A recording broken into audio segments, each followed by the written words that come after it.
meninas, tudo bem com vocês? Titia voltou para um plantão do Café com Trans aqui, o primeiro plantão deste ano, hoje, dia 2 de janeiro de 2025. Cambiamos de ano.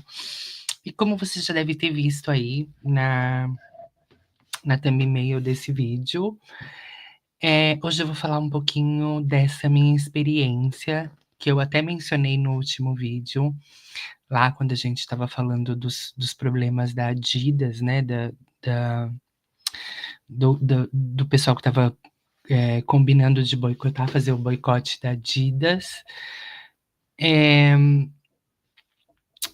Eu vou abrir meu coração, então vou contar tudo o que eu passei desde que eu cheguei aqui na Espanha.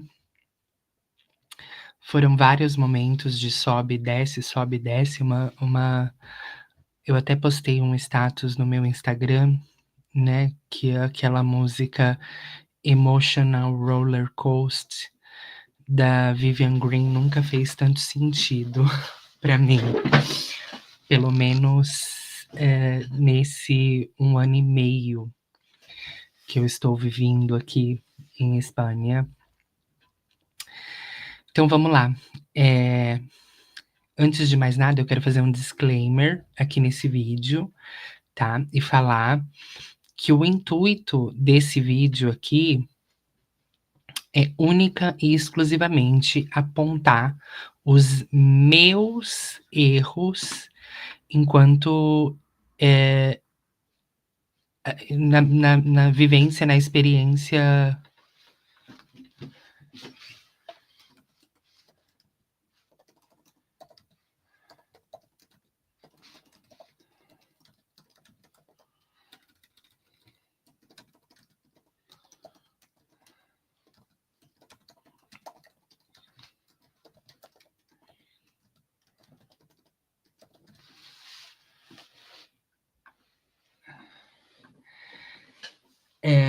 Então vamos lá.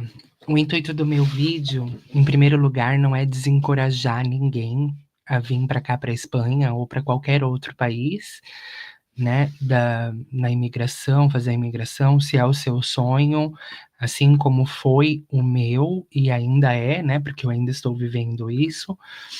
Então, assim, não é desacreditar o sonho de ninguém, não é.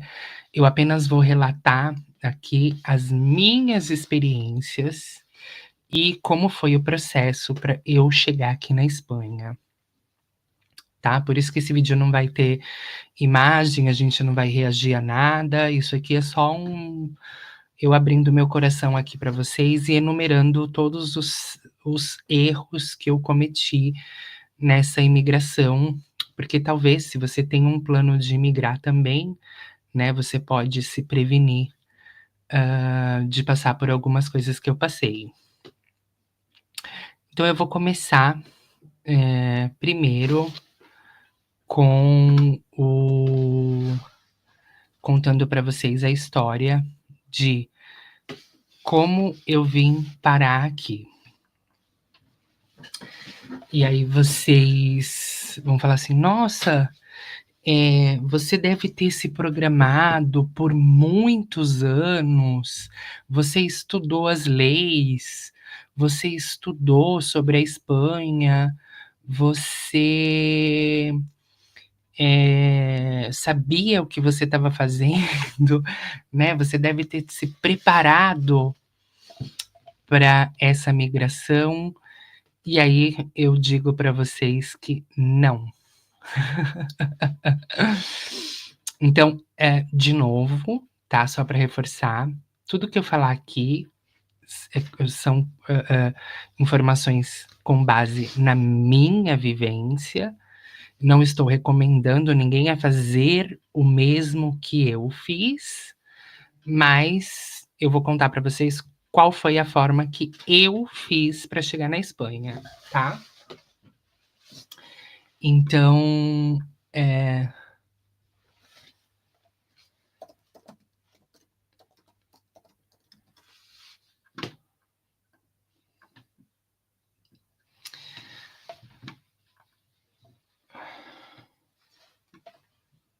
Deixa eu só.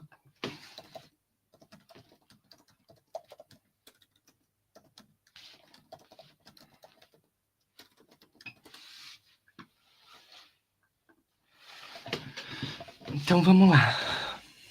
Como foi que eu decidi vir morar na Espanha? O primeiro ponto, eu fui dormir, e eu me recordo muito bem das datas. Eu fui dormir na noite do dia 22 de julho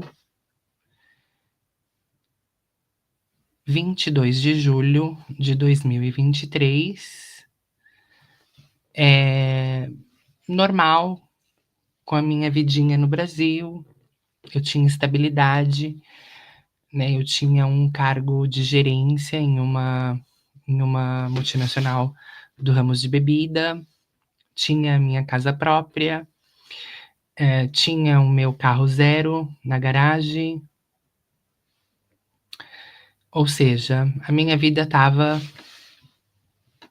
tudo de boa aí no Brasil.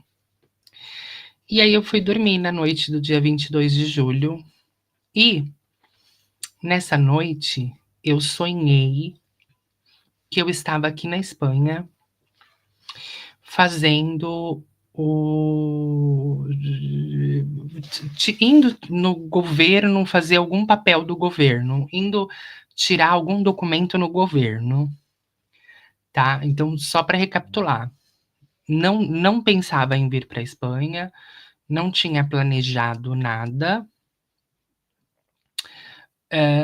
e tive um sonho que eu estava aqui na Espanha fazendo um papel em alguma coisa do governo. Isso na madrugada do dia 22 para o dia 23. No dia 23, quando eu acordei, 23 de julho de 2023, quando eu acordei, eu falei: "Nossa, é isso, eu vou para a Espanha". E aí, eu entrei no Google e digitei no Google assim, vistos para a Espanha, formas de se regularizar na Espanha, alguma coisa com esse tipo. E eu lembro que um dos primeiros resultados que me saiu no Google, em julho de 2023, 23 de julho de 2023, foi assim: a Espanha aprova a lei dos netos. Para todos os filhos e netos de espanhol conseguirem sacar a nacionalidade através da lei da memória democrática. Foi aprovada no final de 2022, em outubro de 2022, e ela ia ficar vigente até outubro de 2024. Eu falei: "Nossa, eu sonhei". Eu nunca pensei em ir para a Espanha, mas eu sonhei com a lei, sonhei que eu estava na Espanha fazendo algum documento e venho aqui, dou um Google e descubro que tem uma lei dos netos. Eu falei: "Isso é um sinal de Deus". E gravem isso, tá? Porque tudo para mim era um sinal de Deus naquela época. Falei: "Nossa, isso é um sinal de Deus de que é para eu ir para a Espanha, então, e fazer essa lei dos netos". E aí eu me meti em uma página de passagem, fui numa página de passagem, de comprar passagem online, né? Entrei em um site, comecei a simular algumas datas ali pertinho mesmo, tipo, isso foi no dia 23 de julho. Eu comecei a fazer simulações já para setembro, né? Tinha o feriado ali de 7 de setembro, né? Que era o feriado da independência do Brasil. Então, foi por volta daquela data ali que eu fui começando a simular a passagem. Ou seja, automaticamente eu me dei, né? E aí vou colocar entre muitas aspas aqui, eu me dei um mês para resolver toda a minha vida e vim morar na Espanha. Uma loucura, né? Eu sei. Mas o que aconteceu? Eu consegui uma passagem que foi bem. Eu acho que o feriado era quinta, sexta, sábado e domingo, era um feriado esticado, né? Iam ficar 4 dias fora, né? Isso mesmo. Era um feriado de 4 dias e eu encontrei uma passagem, muito, muito, muito mais abaixo do preço. Então os preços ali, naquele momento, estavam variando entre 900 até $1.200, né, na cotação de 2023, tá, pessoal? Que o dólar não estava nem 6, acho que agora já tá 6, acho que não estava nem 5, era 4 e alguma coisa na época. E aí eu achei uma passagem em promoção por 699, foi $699. O preço normal era $900, mas com essa promoção saía 699. E eu falei: "Ótimo, eu tive o sonho de eu fazendo algum papel, algum documento no governo da Espanha, eu encontrei essa passagem, que está em promoção nesse dia em específico, então o universo está conspirando para que eu realmente vá". E eu só quero deixar bem claro aqui uma coisa, eu nunca estudei espanhol, eu não sabia falar "olá, buenos dias, que tal?", nunca tive nenhum interesse pela língua espanhola. Falava o inglês fluente por conta dos trabalhos todos em multinacional, todos em multinacional que eu tive, mas o meu espanhol não dava nem para eu sair na rua e perguntar onde é a padaria mais próxima. E eu tinha um sobrenome, porque eu sou neta de espanhol, né? E aí depois, quando eu cheguei aqui, eu acabei descobrindo que na realidade eu sou filha, porque a minha mãe, que é filha de um espanhol, pela lei da Espanha, ela é considerada espanhola, mesmo ela tendo nascido no Brasil, tá?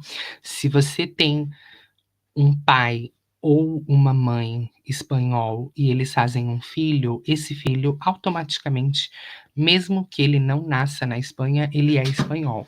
Eu só fui conhecer a lei da Espanha depois de muito tempo que eu cheguei aqui, que eu fiquei sofrendo muito aqui, ralando muito. Eu apanhei bastante aqui na Espanha, mas a gente já vai chegar nesse ponto. Então, eu tive esse sonho que eu comigo fazendo esse documento e eu encontrei essa passagem na promoção. Falei: "Ó Deus, o universo está conspirando para que eu me vá, embora do Brasil". Então, automaticamente, eu comecei a vender todos os itens dentro da minha casa, né. E aí só um adendo aqui, que eu queria colocar para vocês, eu tenho uma casa própria no Brasil, mas eu não morava na minha casa, tá. A minha casa, ela tá alugada e continua até hoje, porque eu vivia em uma outra cidade. Então a minha casa é em uma cidade X, eu, por conta do trabalho, morava numa cidade Y, né, a minha casa é numa cidade do interior, mas eu morava em Campinas, porque eu trabalhava em Campinas. Então a minha casa já estava alugada desde quando eu fui transferida para essa empresa em Campinas. E aí, o que aconteceu? Falei: "Bom, vou começar a vender tudo", então eu anunciei cafeteira, que eu tinha 2 cafeteiras, eu tinha 2 camas de casal, eu tinha 2 guarda-roupas, eu tinha mesa de computador, eu tinha um computador, um desktop, né, uma máquina de mesa, eu tinha um notebook velhinho também, eu tinha que mais? Na sala eu não tinha móveis, tá, minha sala não estava mobiliada.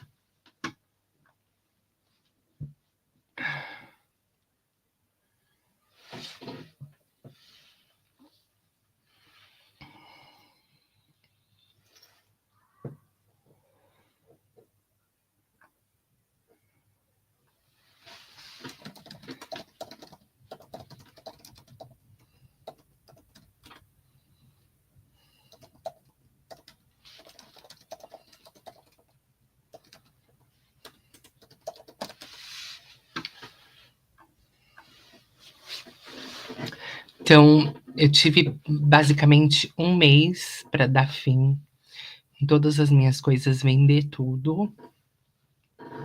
E aí, com aquele dinheiro, que não foi muito, porque assim, gente, você vender todas as suas coisas de um mês para o outro, né, eu tinha praticamente 30 dias ali, um pouco mais que 30 dias, para vender 2 camas, 2 guarda-roupas, geladeira, fogão, cafeteira, máquina de lavar, uma mesa com 4 cadeiras que eu tinha na sala. O que mais? Eu não tinha sofá na sala, mas eu tinha mesa de computador, enfim, eu tinha toda a mobília do apartamento que eu vivia e mais o carro, né, que eu também tinha que vender para poder vir para cá. Então, eu tinha pouco mais de 30 dias, então eu anunciava com preço, e aí quando a pessoa, escrevia: "Ai, esse guarda-roupa que você está pedindo, sei lá, 1.000, eu tenho 800 aqui, dá para eu levar?" Eu falei: "Se você vier aqui agora e tirar, você leva." Então foi mais ou menos assim que eu dei fim em todas as coisas que eu tinha na minha casa. Foi tipo, a pessoa mandava mensagem e falava: "Eu tenho muita urgência, eu tenho muita pressa de você tirar logo daqui. Se você puder levar agora, vai." Roupa que eu doei também, um monte de coisa, porque não dava para trazer muita coisa, né. E aí foi. Então eu cheguei aqui na Espanha na no comecinho de setembro, e a primeira coisa que eu fiz, mesmo sem saber falar espanhol, foi ir lá no no registro civil onde o meu avô foi registrado, para pedir os documentos dele. E aí eu fiz o pedido lá, a mulher da do cartório, como se fosse um cartório aí no Brasil, falou assim para mim: "Ah, você sabe que tem a lei dos netos aí, né? Então, assim, essas solicitações estão demorando muito, muito, muito. Pode demorar uns 3, 4, até uns 5 meses para acharem esse documento do seu avô." E eu falei para ela: "Ah, tudo bem, né, é o que tem, né, não vou não posso fazer nada, se você demorar um ano, é o que você demorar, filha, eu não tenho outra opção. É sim ou sim, eu tenho que pegar o documento dele para poder dar entrada na nacionalidade." E aí, o que aconteceu? Com aproximadamente 15 dias, ela tinha me pedido um prazo de 3 a 5 meses para achar o documento. Com 15 dias, ela achou o documento e me ligou. Falou: "Oi, Amanda, tudo bem?" "Tudo." "Você pode vir buscar o documento que tá pronto aqui." Eu falei: "Meu Deus, isso é outro sinal do universo. Estou recebendo uma sequência de sinais do universo de que tudo vai ser maravilhoso para mim aqui na Espanha." Ela me pediu de 3 a 5 meses, em 15 dias ela achou o documento, em menos de 15 dias, acho que foi com 12 dias. Com 12 dias ela achou o documento, eu falei: "Isso é mais do que um sinal de que é para eu, ficar por aqui. Sou espanhola."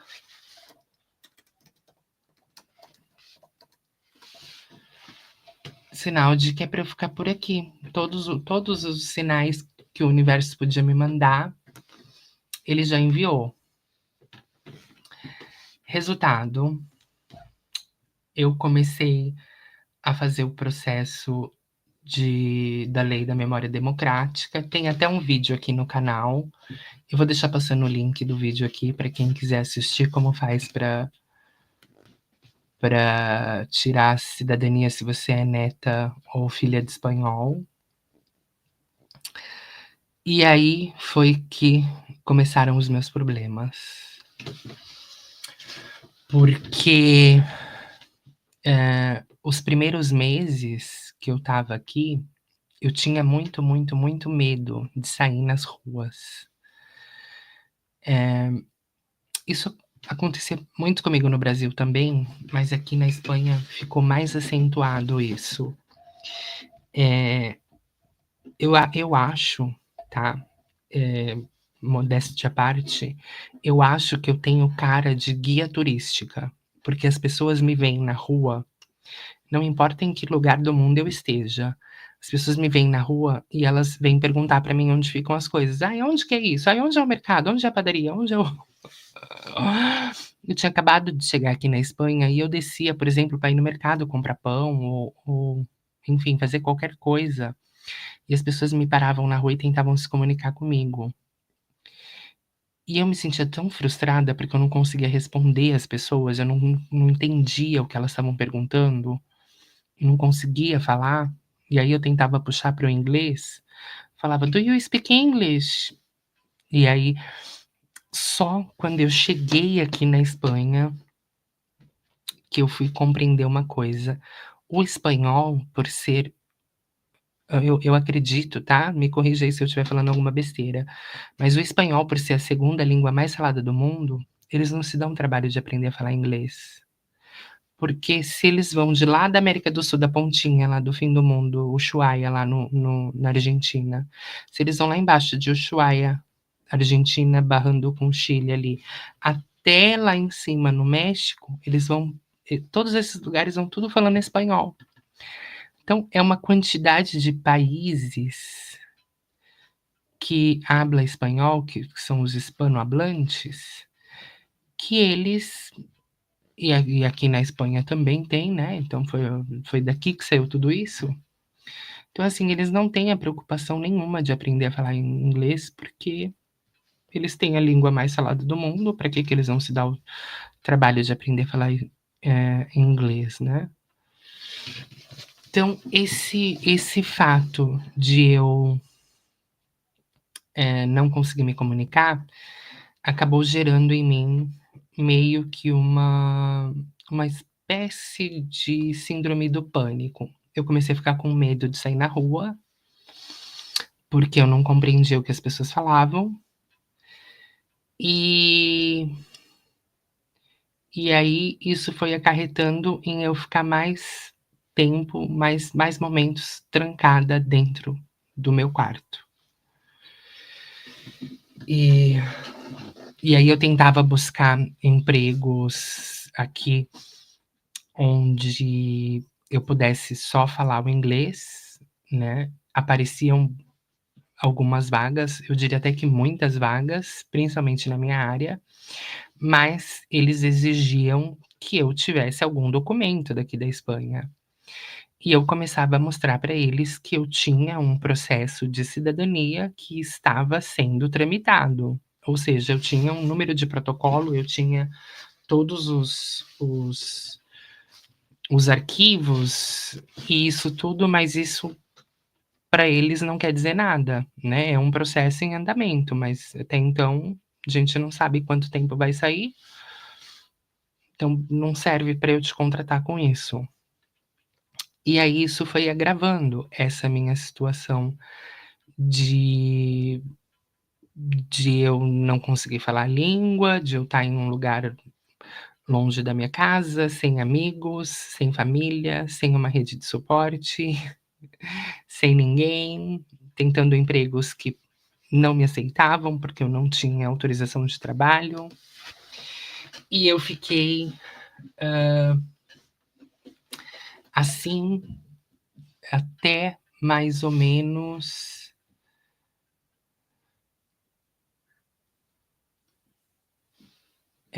eu fiquei assim até mais ou menos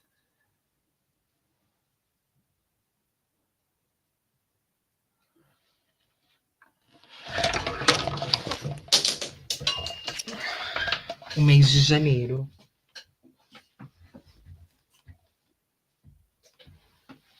Não, minto. Eu fiquei assim, né, nessa situação até mais ou menos o começo de março. Então, eu cheguei aqui em setembro, dei a entrada na nacionalidade, em dezembro. Demorou 3 meses para eu conseguir fazer esse processo. E aí,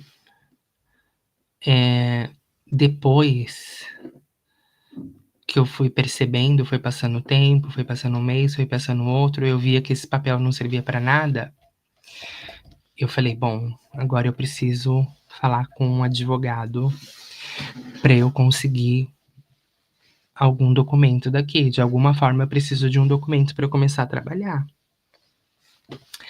E aí eu falei com um advogado, e ele falou: "Não, você é filha de espanhola de origem, então a gente consegue fazer um arraigo para você. Eu vou meter os papéis, você me paga 350 euros, vou meter os papéis para você lá, e aí mais ou menos em uns 3, 4 meses sai e você começa a trabalhar". Eu falei: "Ai, que maravilha". E aí foi quando ele meteu uma solicitação de arraigo para mim, arraigo familiar, por ser hija, por ser filha de uma espanhola de origem. Então ele começou esse processo em março, em abril. Ele começou esse processo em abril, né, a gente começou a falar ali em março, mas ele só deu entrada no processo realmente em abril. E aí, então foi quando eu pela primeira vez falei: "Ah, então agora eu estou mais tranquila". Eh,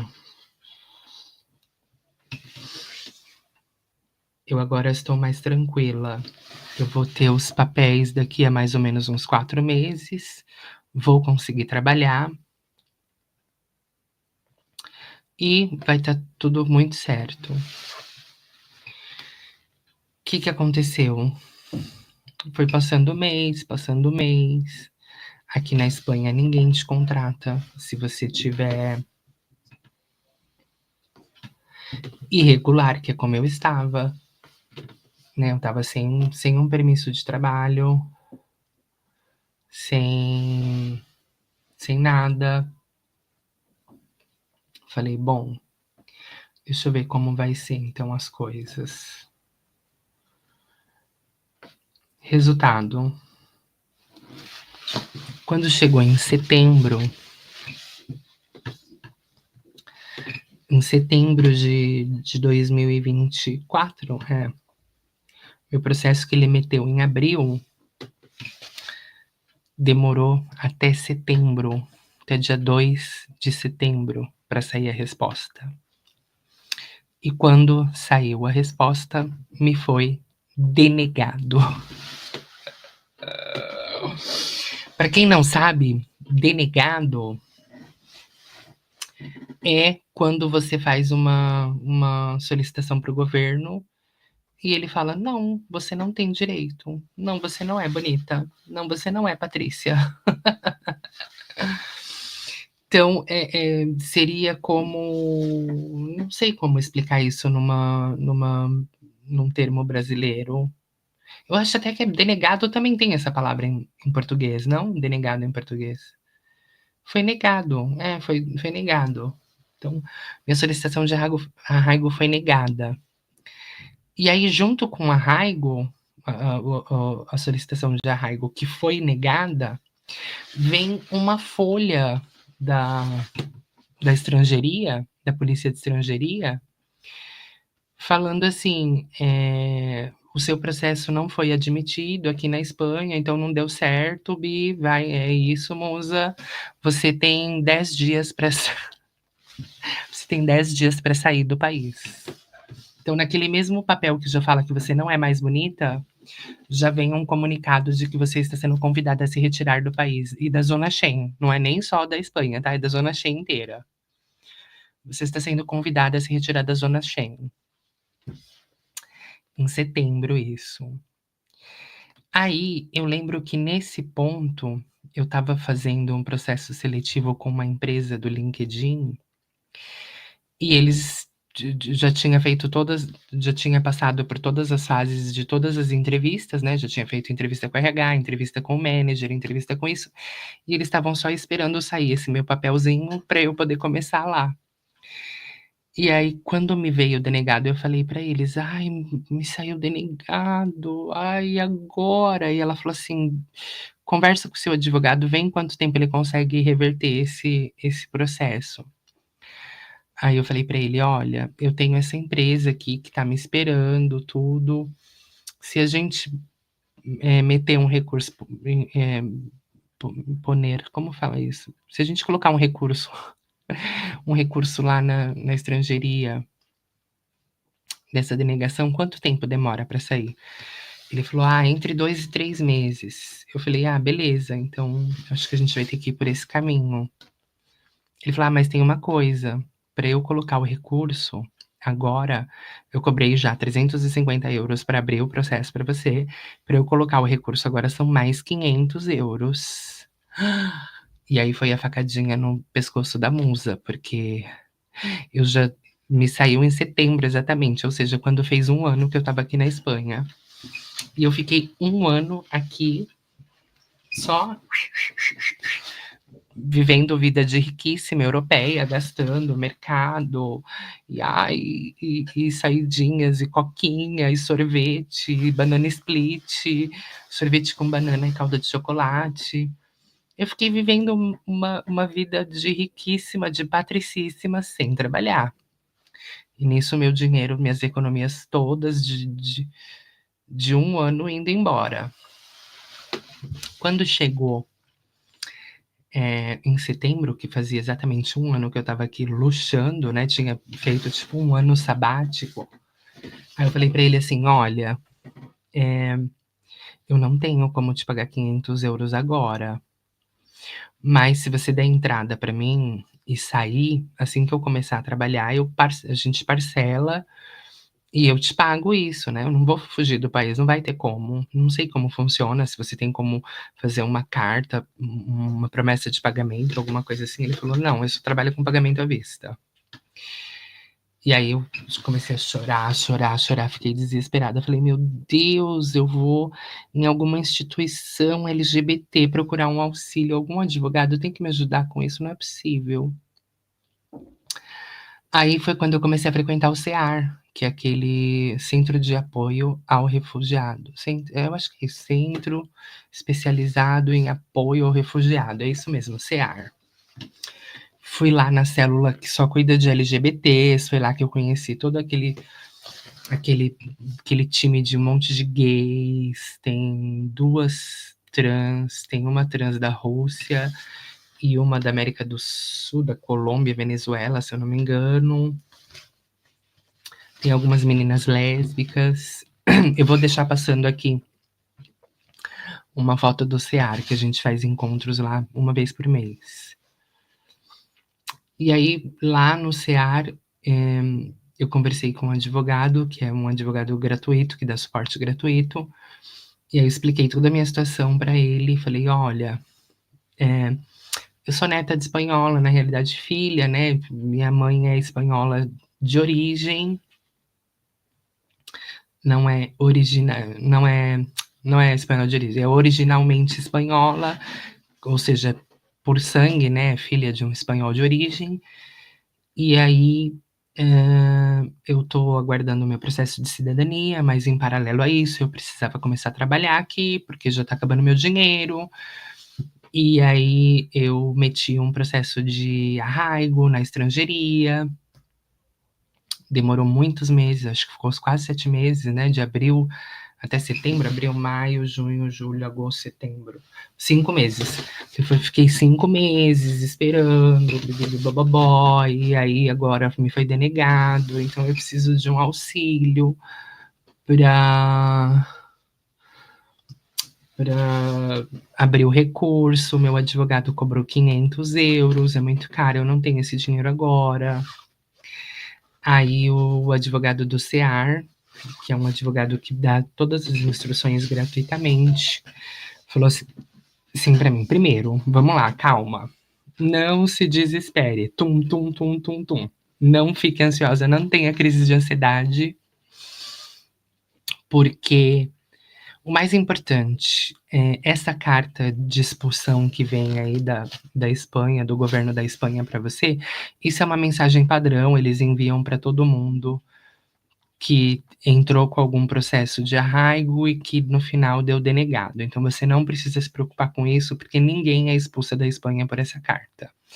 Aí já tirou, assim, um peso das minhas costas. Ele falou: "Segundo, Como esse processo foi aberto pelo seu advogado, eu não consigo, fazer algum trâmite, assim, né, pelo que ele me explicou lá, eu teria que conversar com esse advogado para que ele fizesse uma espécie de petição e enviar para o governo da Espanha avisando que ele está abandonando o meu processo.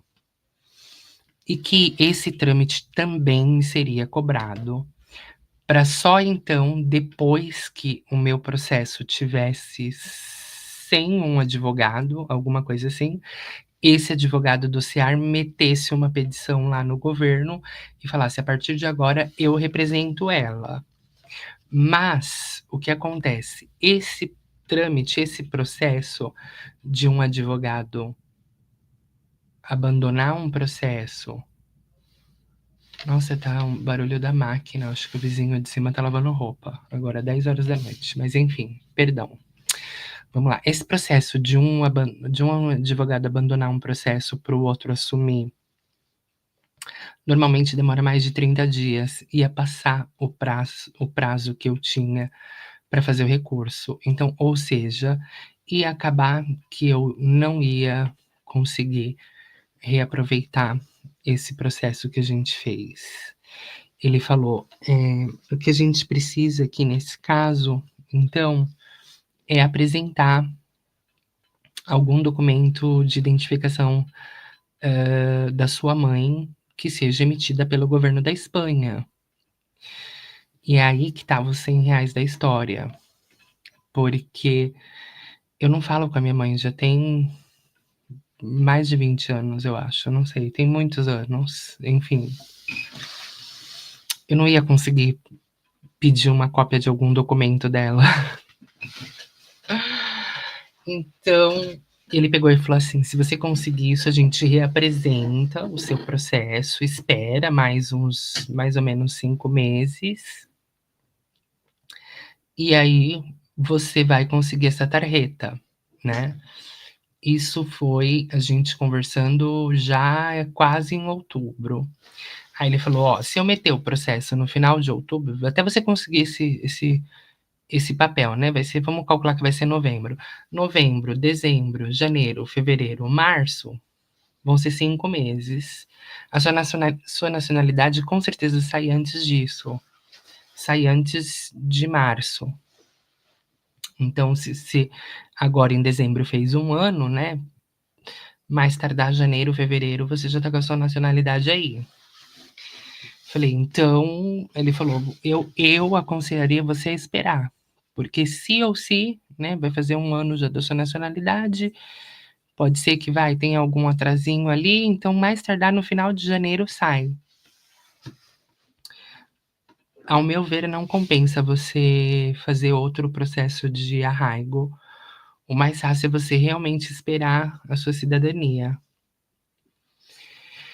E aí ele me orientou, falou: "Não, a polícia jamais vai te parar na rua, vai, eh eh, te dar uma carta de expulsão, até mesmo porque você tem o protocolo aqui, ó, do seu processo de nacionalidade, então você não pode ser expulsa, você é uma descendente de espanhol e, né, tá aqui, só vai ficar complicado esse tema para você conseguir trabalho".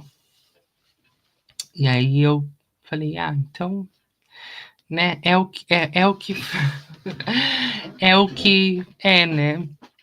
Então, eu até evitei falar sobre isso aqui nos vídeos, né, que eu estava numa situação irregular aqui, porque, né, eu não sei, fiquei com medo, a gente fica meia com medo, né, de, sei lá, de repente eu ouço tanta coisa na internet aí de algum brasileiro ir fazer uma denúncia pra estrangeria: "Mira, aquela chica ali tá irregular, tá sem papel". Então eu segurei ao máximo, eram informações que estavam, assim, comigo o tempo inteiro, mas eu evitei ao máximo compartilhar com as pessoas, inclusive para todo mundo que perguntava, eu falei: "Não, minha nacionalidade já saiu, eu já tô lindíssima aqui com meu passaporte roxo, meu passaporte rojo". que é o passaporte vermelho, né, o passaporte espanhol. Fiz a louca e acreditei. E, eh, o que que aconteceu? Em setembro foi quando eu tive todas as rejeições, em outubro foi quando eu comecei a entrar em desespero, porque aí, sem trabalho, sem dinheiro e sem papéis, né, eu estava literalmente vivendo como uma pessoa invisível aqui na Espanha, né. Quando chegou no final de outubro, eu comecei a trabalhar para esse para esse trabalho que eu faço de segunda a sexta. Então aí o mês de novembro, eu já passei o mês de novembro inteiro trabalhando. Quando chegou no final de novembro, me saiu um outro trabalho para eu fazer aos finais de semana, que é cuidar de uma vozinha, né, então aos finais de semana eu sou cuidadora de idosa, eu cuido de uma velhinha, uma senhorinha, aqui a gente chama de persona maior, né, para quem já é velhinho. E aí, essa foi a minha história. Então, eu fiquei mais de 1 ano aqui na Espanha sem papel, não que eu já esteja com o meu, mas eu acho que a fase mais crítica foi eu ficar mais de 1 ano sem papel, que a gente fala aqui, é sem permisso de trabalho e residência, e sem emprego. Então, por muitas vezes eu passei por algumas situações, assim, que eu tinha que engolir a seco. Mas, eu acredito que isso foi por uma consequência de erros que eu tive. Primeiro porque eu não estudei nenhuma lei, eu não estudei, nada, nada antes de vir, sabe. Eu tinha que ter me preparado, conhecer sobre as leis, conhecer quais eram os processos, quais eram as alternativas. E um dos pontos, assim, que, claro que a gente tem aquele momento de muita ansiedade, porque a gente quer logo, quer logo, quer logo os papéis, quer logo o permisso de trabalho, quer logo permisso de residência, né, para poder começar a trabalhar principalmente. Mas uma das coisas que, assim,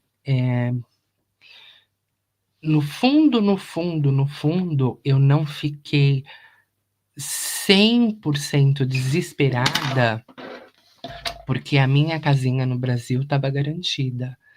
Então, por pior que fossem as coisas aqui, né, por mais que eu passasse algum perrengue ferrado, eu sabia que eu ainda tinha, né, entre aspas, na pior das hipóteses, eu ainda tinha um lugar para, se tudo der errado, eu tenho para onde voltar, eu vou ter onde viver, não vou dormir na rua, né, e aí recomeçasse minha vida do zero no Brasil.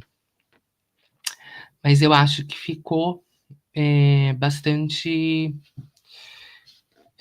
claro aqui quais foram todos os meus erros. Eu vim para cá sem conhecer as leis, sem saber falar a língua, tentando tudo na cara e acreditando que tudo era um sinal do universo, né? O universo fez eu sonhar com a Espanha, o universo fez eu, praticamente 30 dias, vender tudo que eu tinha em casa para vir para cá. O universo fez eu encontrar o documento do meu avô em 15 dias. Então, assim, o universo estava só me mostrando coisas boas. Coitada, mal sabia eu que eu ia passar 1 ano, exatamente 1 ano, pagando aluguel, fazendo compra de mercado, pagando as contas de consumo aqui, água, luz, internet da casa, sem trabalhar. Então, enfim, no começo eu recebi vários sinais de que sim, de que eu estava fazendo a coisa certa, de que sim, de que estava tudo maravilha, de que sim, de que o universo estava conspirando para que eu ficasse aqui. E depois no final, né, quando a água foi batendo na bunda, eu fui vendo que talvez, né, não foi a melhor das decisões ou o melhor dos caminhos a percorrer. Mas se hoje em dia, agora que eu já passei todos os perrengues e tudo, eu não me arrependo de ter vindo para cá da forma que eu vim, de ter vivido tudo o que eu vivi. Foram meses muito difíceis. Você sair todos os meses e gastar aproximadamente 300, vou colocar assim, tá? Que uma pessoa sozinha aqui, que é o meu caso, eu gastava entre 250, 300 € por mês, eh, de compras e coisas, e mais os 300 do aluguel. Então, dava uma média de gasto de 500 a 600 € por mês. Isso eu sem trabalhar. Então, hoje que eu tô trabalhando, eu tô tendo uma fonte de renda, ou seja, estou tendo como, sobreviver aqui, e agora já tô mais entrosada das coisas, me aparecem outras oportunidades de trabalho, então agora eu fico mais tranquila de vir e abrir todos esses perrengues que eu passei aqui na Espanha. Eh, Entrevistas de trabalho, eu fiz N entrevistas aqui, N, mas, uma coisa que eu preciso deixar bem claro, e aí de novo eu volto a repetir isso, que eu não estou, aqui para falar que você deve fazer isso ou aquilo, eu só estou apenas relatando a minha experiência. Quando eles veem que você tem um acento de brasileira, é muito forte. Eles infelizmente dão preferências para colombiano, venezuelano, peruano, equatoriano, pessoas que têm o espanhol como a primeira língua, né, que são hispanohablantes. Então, se você chega aqui do Brasil e quer competir com um colombiano, um venezuelano, um peruano ou um equatoriano, lo que sea, dale igual, jamais você vai conseguir, porque eles falam o espanhol como primeira língua deles, né? E o seu é a segunda, no meu caso é a terceira língua, então, ou a quarta, né? Lo que sea, depende de qual ângulo você estiver vendo, mas é isso, pessoal. Eu espero que eu tenha conseguido passar alguma mensagem para vocês nesse vídeo.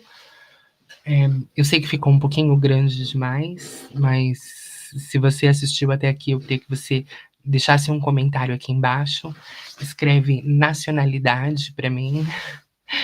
Não se esquece de deixar um joinha. E agora é isso, né? Agora não tenho mais medo de abrir isso para vocês, porque esse ano é o ano que sai o meu papelzinho.